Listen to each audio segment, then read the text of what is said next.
ನಾವೀಗ ನೋಡಕ್ ಹೋಗ್ತಾ ಇರೋಂಥ ಗೋಡೆ 21,000 ಕಿಲೋಮೀಟರ್ ಇರೋಂಥ ಗೋಡೆ ಅದು.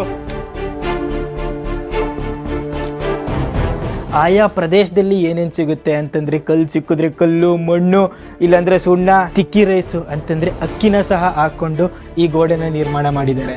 ಈ ಕೆಲವು ವರ್ಷಗಳ ಹಿಂದೆ ಈ ಮಹಾಗೋಡೆ ಮೇಲೆ ಕೆಲವು 3 ಯುವಕರು ನಡ್ಕೊಂಡು ಹೋದ್ರು ಒಂದು ತುದಿಯಿಂದ ಇನ್ನೊಂದು ತುದಿಗೆ ಹೋಗ್ಬೇಕು ಅಂತ ಸ್ಟಾರ್ಟ್ ಮಾಡಿದ ಅವರ ಜರ್ನಿ 1.5 ವರ್ಷ ಆದ್ಮೇಲೆ ಗೋಡೆಯ ಇನ್ನೊಂದು ತುದಿಗೆ ಹೋಗಿ ತಲುಪಿದ್ರು.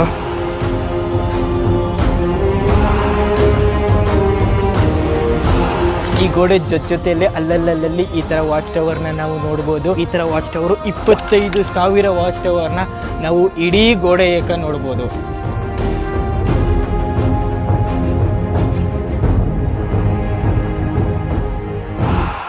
ಸಮ್ಮರಲ್ಲಂತೂ ಚೈನಾ ಕಾಲಿಡಕ್ಕಾಗಲ್ಲ, ಸಿಕ್ಕಾಪಟ್ಟೆ ಬಿಸಿಲು.